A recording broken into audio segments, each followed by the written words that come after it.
Meus irmãos, uma das grandes graças que nós podemos receber de Deus é a graça de sermos humildes. É muito bom quando a pessoa é humilde de verdade. Não somente quando tem a vontade de ser humilde, mas quando tem a humildade dentro do coração. A humildade é a gente reconhecer o nosso lugar. A humildade também é reconhecer que às vezes erramos. Quando erra, o que é que a gente faz? Permanece no erro? Não.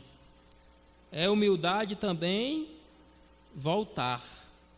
É humildade também buscar o que é certo.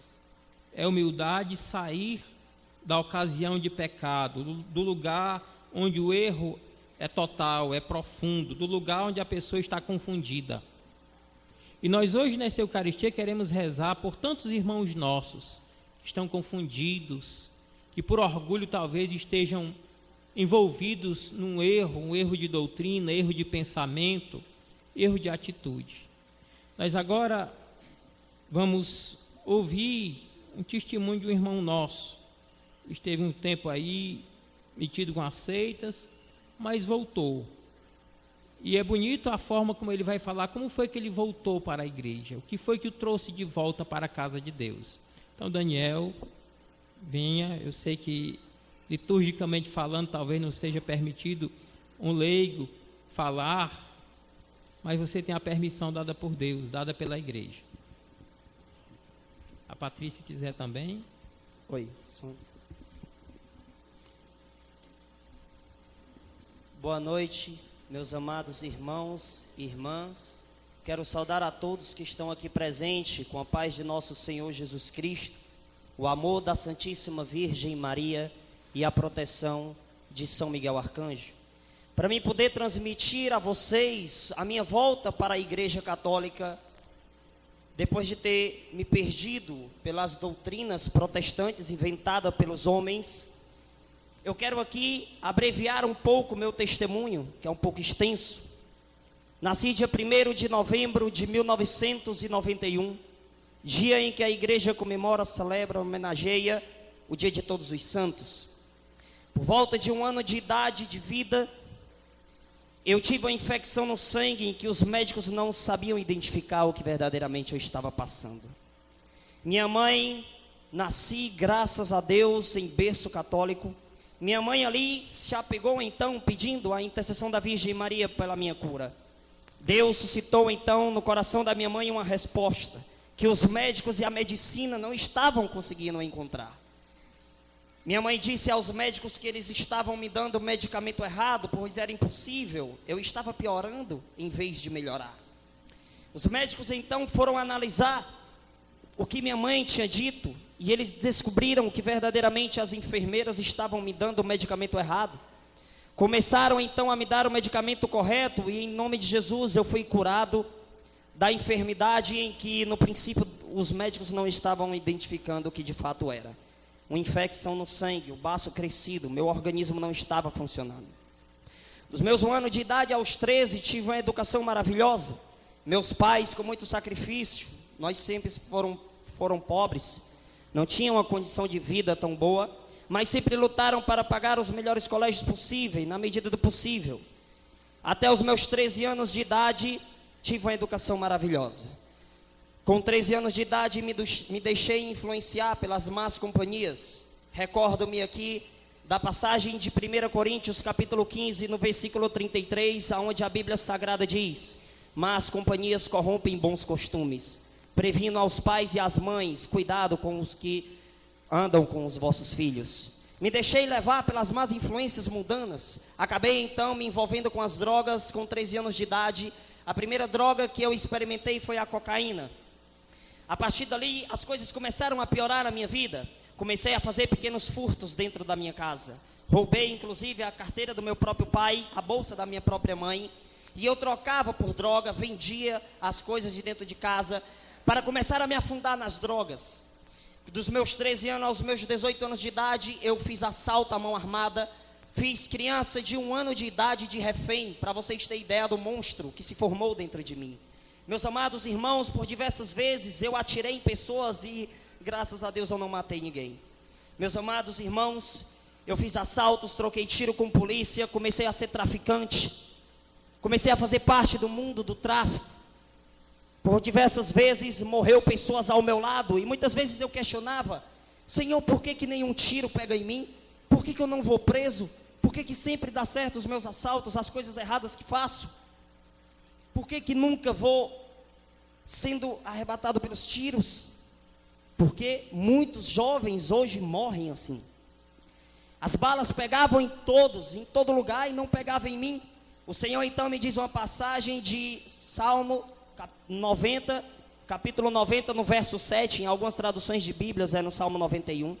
No versículo 7 a Bíblia diz: 1000 cairão à tua esquerda e 10.000 à tua direita, mas tu não serás atingido. E daí eu comecei a ver que Deus tinha um propósito na minha vida. Quantas vezes eu, chapado pela droga, eu dizia aos irmãos que eu ia me converter um dia, que eu ia um dia ir para a igreja e largar tudo aquilo. Com 17 anos de idade eu tive a minha primeira experiência com o crack. Foi um ano de perdição, de destruição na minha vida. Passei um ano usando crack, vendendo tudo que tinha, dormindo por diversas vezes na rua. Quantas vezes passei numa rua e alguém dizia: esse homem não tem mais jeito, esse menino não tem mais jeito. Quantas e quantas vezes minha mãe, no desespero das noites, aflita, vendo a hora o telefone tocar e alguém dizer: o seu filho morreu baleado por traficantes, por polícia. Mas isso não aconteceu, meus irmãos. Minha mãe não desistiu de rezar por mim. No dia 11 de agosto de 2010, eu tive uma experiência muito forte com o amor de Deus. Fui à igreja Nossa Senhora de Fátima, na Avenida 13 de Maio, em Fortaleza. Lá, me coloquei de joelhos diante do altar, pedi a intercessão de Nossa Senhora e disse: Senhor, eu quero sair disso, eu quero mudar, eu quero entregar a minha vida a Tu. O interessante é que ninguém pegou na minha mão e me levou, meus irmãos. Por isso eu digo às mães que estão aqui presentes: se seu filho estiver perdido no mundo do tráfico, da droga, de tudo isso, não desista de rezar por eles. Pois ninguém chegou e pegou na minha mão, eu me levantei e fui. Foi algo que dentro do meu coração fervia, não tinha como eu resistir àquela graça. Eu fui lá e consegui. Desde o dia 11 de agosto de 2010 até aqui, nunca mais eu fui viciado em nada de errado, somente no Espírito Santo de Deus. Com pouco tempo na Igreja Católica, eu já estava numa comunidade, estava acolhendo aquele chamado de amor de Deus.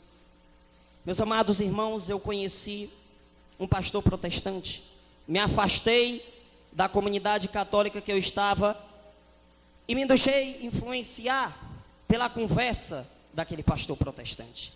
Ele começou a falar coisas contra a igreja católica, começou a jogar vários questionamentos dentro da minha cabeça. É por isso, meus irmãos, que hoje eu reconheço aquela passagem de João capítulo 10, no verso 10, que o diabo veio para matar, roubar e destruir, mas Deus vem para dar vida e vida em abundância.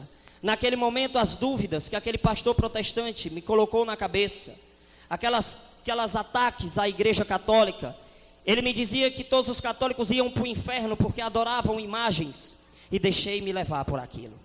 Me tornei protestante, larguei a igreja de Jesus Cristo e fui para o protestantismo.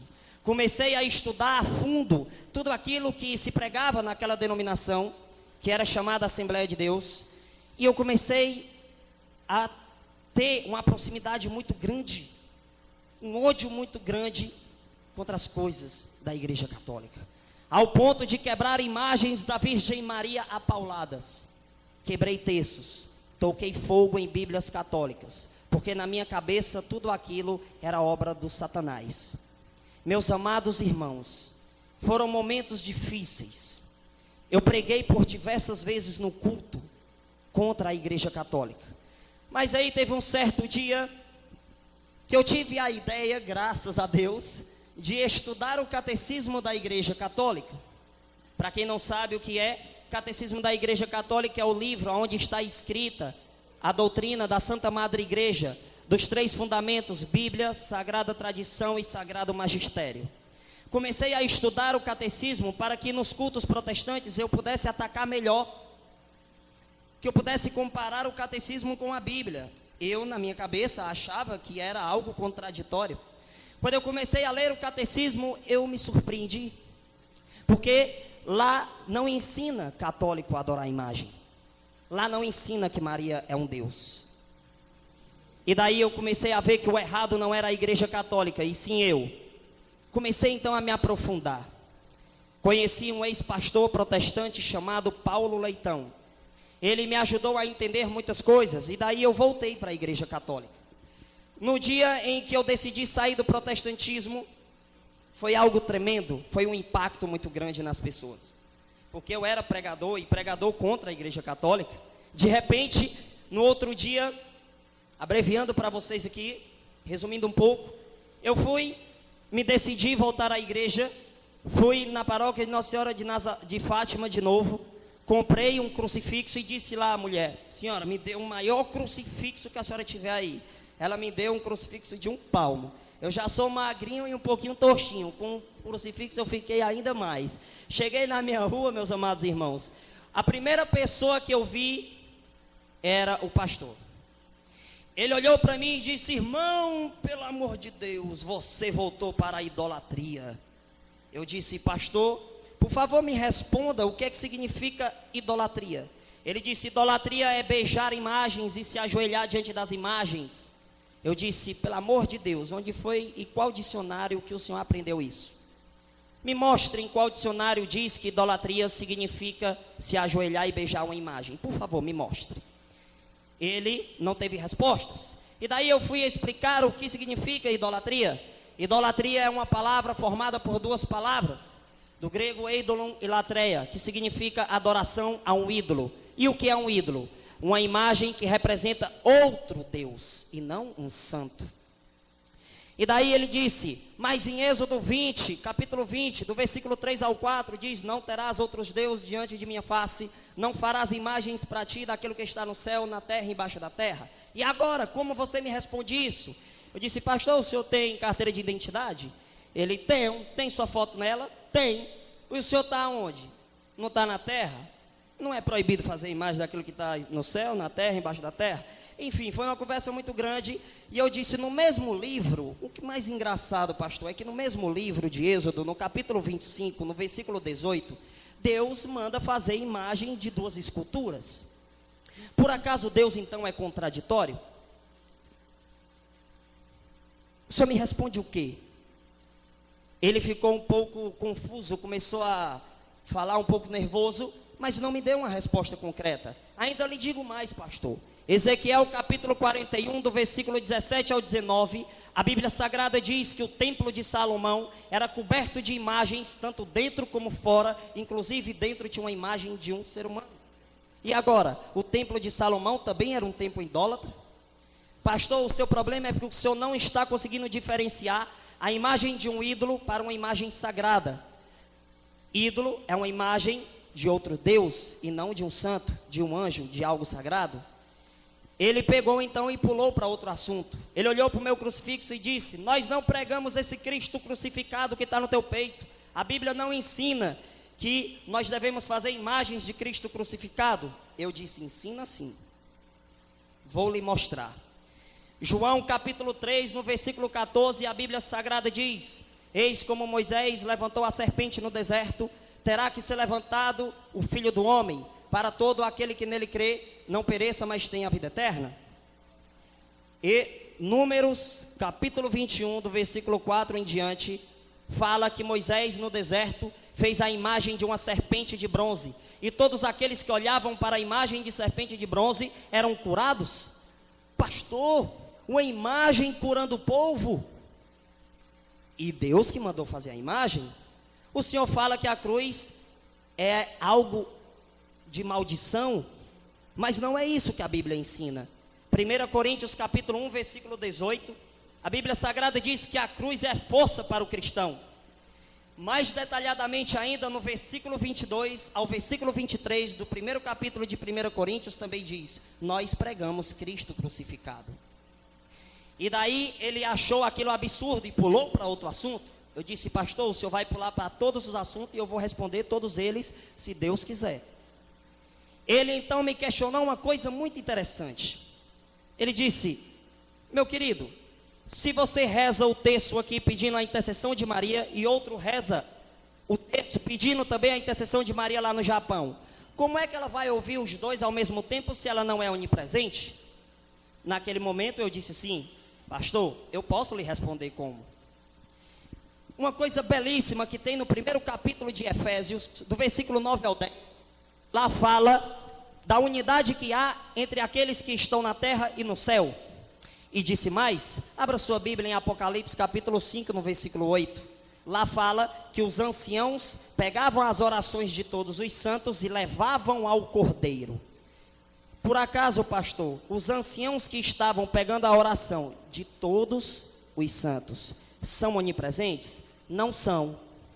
E eles tinham acesso à oração de todos os santos. Capítulo 8 de Apocalipse, versículo 3, fala que um anjo tinha acesso à oração de todos os santos. E agora, pastor, um anjo também não é onipresente? Então, como é que ele consegue fazer isso? Por meio de Cristo, que é o cabeça do corpo místico, que é a igreja. Isso nos ensina, Colossenses capítulo 1, versículo 18, diz que Cristo é o cabeça da igreja. 1 Coríntios capítulo 12, do versículo 12 em diante, também ensina isso. Meus amados irmãos, eu empurrei tantas passagens para ele que ele não teve respostas. E eu ainda disse a ele naquele dia que eu passei a ser devoto de São Miguel Arcanjo, inspirado por ler o capítulo 10 do livro do profeta Daniel. No versículo 13, do versículo 12 ao versículo 13, fala-se que o profeta Daniel fez uma oração. E Deus ouviu a oração do profeta e enviou São Miguel Arcanjo para defender ele. Está aqui, pastor, a intercessão de São Miguel Arcanjo. E o mais belo ainda desse capítulo está no último versículo. Versículo 22 nas Bíblias católicas e em algumas traduções protestantes é o versículo 21. Lá, o profeta Daniel diz assim: não há quem me proteja, a não ser Miguel. Por acaso ele colocou Miguel no lugar de Deus? Não, lógico que não. Porque Miguel era um enviado de Deus, assim como os santos são servos de Deus, estão no céu intercedendo por nós. E ele diz claramente: não há quem me proteja a não ser Miguel. Meus amados irmãos, e ele começou a pular para assunto, e eu ia respondendo. Teve uma hora que ele se irritou, virou as costas para mim de forma bem agressiva, falou umas palavras de baixo galão e foi embora. Desde esse dia para cá, meus amados irmãos, eu dou aulas de curso de apologética, respondendo a esses ataques dos protestantes, respondendo isso, ensinando a católicos a poderem defender a Santa Madre Igreja. Eu nunca ensino para ninguém atacar protestante. Não é isso. Eu apenas defendo a igreja. Se você chegar para mim e disser: irmão, eu sou evangélico, eu amém. Agora se ele perguntar: por que você é católico? Aí eu vou explicar. Ou se ele chegar dizendo que Maria é um ídolo, aí eu vou dizer que ela não é um ídolo e vou provar que ela não é. Então, meus amados irmãos, eis aqui o meu testemunho, graças a Deus e a Virgem Maria e a São Miguel Arcanjo, estou aqui hoje partilhando mais uma vez. Estou em missão aqui na região, tive em missão esses dias em Bela Cruz também. Graças a Deus tem gerado muitos frutos, muitas pessoas enviam testemunhos para o meu Facebook. Eu tenho uma página na internet, sou um dos moderadores de uma página com mais de 550 mil pessoas do mundo inteiro. E as pessoas passaram a ter um conhecimento da doutrina da Santa Madre Igreja, e eu sou um instrumento nas mãos de Deus. Nada vem de mim, tudo é do Espírito Santo. Não sei de tudo, mas o pouco que sei, eu compartilho com vocês. Se vocês tiverem alguma dúvida e quiserem me procurar, estarei aqui até amanhã, por volta das 3 horas da tarde, né, padre? Estarei na casa do padre, humildemente, para atender cada pessoa que vier. Mas se caso vier alguém querendo brigar, discutir coisa de doutrina, eu não sou de brigar com ninguém. Se você quiser tirar dúvidas, a gente senta na paz, no amor, e a gente conversa. Porque teve muitas vezes que protestantes vinham até mim, quando ficavam sem argumento, eu dizia: você está com demônio. Não é assim. Deus não fazia isso. Jesus pregava o amor.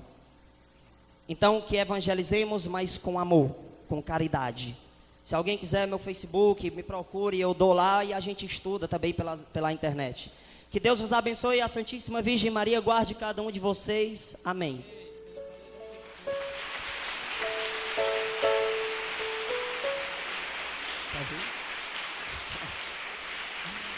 Ó, só mais um detalhe.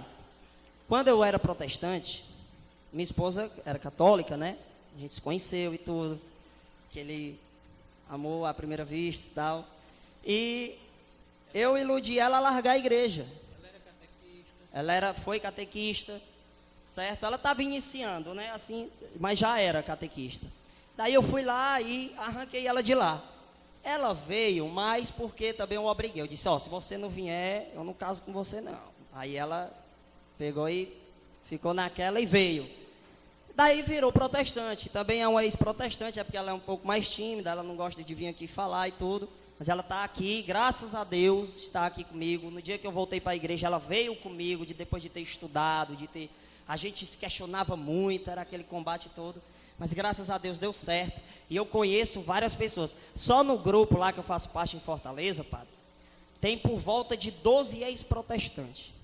Para você ver como tem gerado frutos. Mas são pessoas humildes, de querer escutar. Porque tem uns que é orgulhoso, né? Você mostra e ele... Amém. Que Deus abençoe.